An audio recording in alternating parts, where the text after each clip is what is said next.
Continuamos en Camino a los Pinos, estamos conversando con el embajador Juan José Bremer y les recordamos a ustedes, tenemos en pantalla nuestro correo de voz, el Twitter, el Facebook, para seguir ese diálogo que hemos iniciado desde que empezó esta serie de Camino a los Pinos. También está con nosotros en el programa el director de noticias de Efecto TV, Julián Andrade, quien se integra al equipo de Camino a los Pinos para llevarles a ustedes también información del avance de las campañas de los candidatos en esta etapa ya de competencia abierta. Permíteme, Julián, para continuar con José Juan, respecto a esta visión económica de la relación de México-Estados Unidos, que nos condiciona, sí, nos limita, pero también México tiene que buscar las opciones en el resto de Europa, ¿no?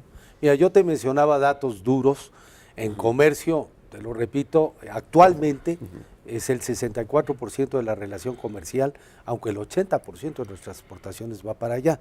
Y cerca del 53% de la inversión extranjera directa en los últimos 10 años es estadounidense. Ha aumentado mucho Europa, pero de todas maneras estos son números muy concretos y además la dimensión social. Todo esto ha sido las consecuencias de la dimensión social de la relación México-Estados Unidos no existía antes de la Segunda Guerra. En los últimos 60 años se creó algo que antes nadie había visto, hablando de visión de futuro, el que fuéramos a tener una cantidad tan importante, un porcentaje tan importante de nuestra población en Estados Unidos y que hubiera ya americanos de origen mexicano en el porcentaje que existe actualmente. Eso es para decirte cómo evolucionan las relaciones con los países. Esto es una realidad. Dicho esto, no obstante los números, no obstante esta dimensión social que yo le doy tanto lugar o más que a la vida económica y a la vida fronteriza, tienes tu razón que hemos sobreenfatizado la relación México-Estados Unidos. Porque desde el principio de la política exterior mexicana, de sus fundamentos en el momento de la Revolución, siempre uno de los elementos importantes, y que es de sentido común, es que México, tomando en cuenta nuestra vecindad, hiciera un esfuerzo especial de diversificación de nuestras relaciones internacionales.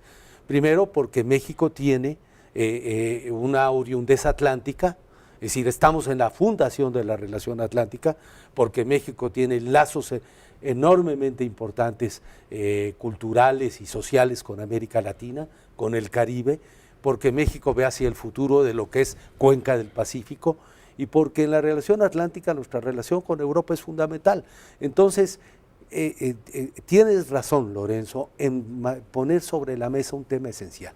Tenemos que acentuar esta diversificación.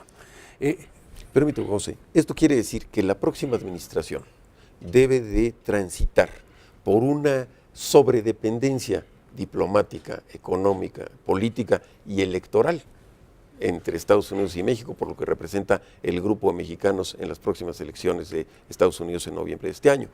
Pero también tiene que transitar por una Europa totalmente distinta. Totalmente de acuerdo. Y no está escrito un libro de texto, más allá de los documentos tan importantes que tú has escrito y que vamos a comentar más adelante, respecto a cómo enfocar esta transición de Europa, que finalmente es una transición de Occidente. Sin duda, sin duda. Yo creo que es uno de los fenómenos más interesantes que están ocurriendo en nuestro tiempo, el destino de la integración europea.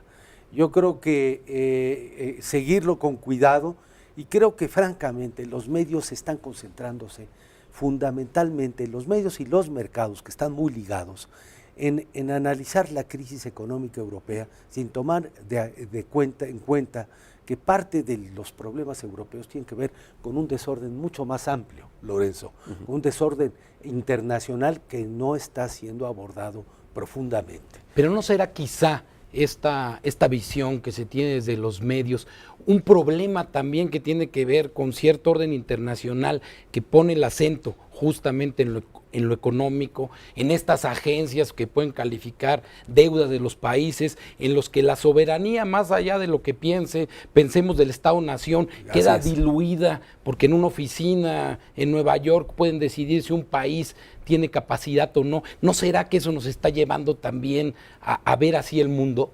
Yo creo que es muy importante la vertiente internacional, de ninguna manera la negaría, Julián, y creo que los mercados tienen mucho que decir, pero no deben de ser la única fuente de análisis de una perspectiva mucho más amplia.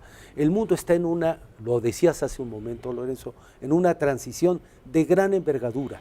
Yo estoy convencido, porque tuve el privilegio de ver esa transición con el colapso soviético, con la unificación alemana, el crecimiento de Europa en Estados Unidos el 11 de septiembre, he vivido paso a paso este cambio dramático de juego y creo que lamentablemente no tenemos y no existen los liderazgos actuales a nivel internacional el sentido de urgencia para poner al día las instituciones internacionales, poner al día el derecho internacional para que refleje estos poderosísimos cambios, estos cambios en la dinámica y en la estructura misma de las relaciones internacionales.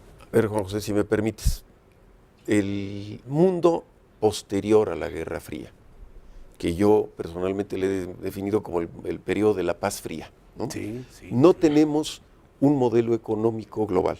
No.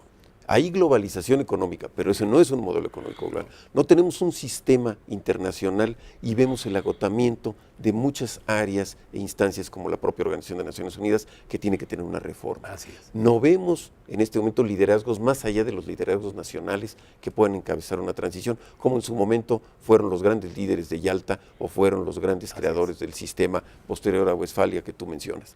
Pero hoy México tiene que enfrentarse a ese escenario. Claro. Y tú estuviste, y por favor comenta con nuestro público, ese proceso de implosión de la Unión Soviética en los periodos de Gorbachov, que tú fuiste testigo y como diplomático fuiste un actor fundamental en la relación diplomática de México con un país que, bien que mal, sigue siendo una potencia económica y un gran proyecto de desarrollo en el norte de Europa, ¿no?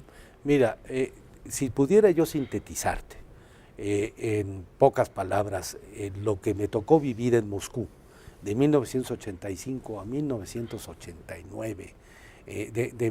Yo llegué a Moscú en 88, pero seguí desde luego, Gorbachov llega al poder en 85, y lo que me tocó seguir del ascenso de Gorbachov a su salida en 91, de 85 a 91, sí te pudiera decir en esencia, primero, que los jefes de Estado no deben de desperdiciar la oportunidad que les dan los primeros meses, los primeros años de su gobierno, porque después las estructuras se cierran y es mucho más difícil hacer cambios importantes. O sea, las grandes decisiones se toman al inicio de los gobiernos, donde hay espacio, y capital es fundamental, político. cuando todavía disfrutan del efecto de luna de miel, acaban de llegar al poder y pueden vencer resistencias más fácilmente. Para eso hay que llegar con una hoja de ruta más clara.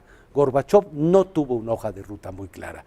Gorbachov sabía lo que estaba mal, pero no sabía cómo llegar para corregirlo. Es decir, sí tenía un buen diagnóstico de lo que no funcionaba, que es un primer paso más fácil para un jefe de Estado.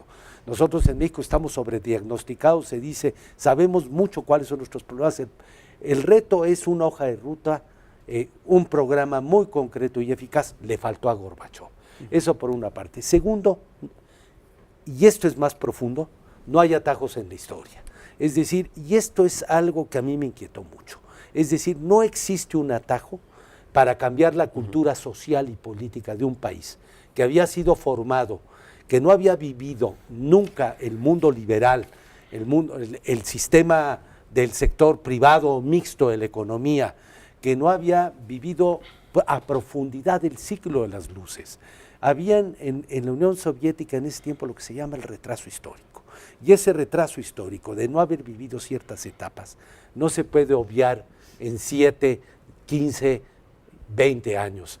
Y elementos de cultura política que apuntaban al paternalismo, al centralismo, al desinterés de la sociedad de asumir sus propias responsabilidades, la pirámide burocrática y la rigidez la pirámide del sistema mismo, que había existido desde los zares y se había traspuesto al mundo soviético. Esos eran elementos muy difíciles de derrumbar de un plumazo o con un buen programa. Entonces, el segundo no hay atajos en la historia, y yo creo por eso en el poder de cambio de la educación.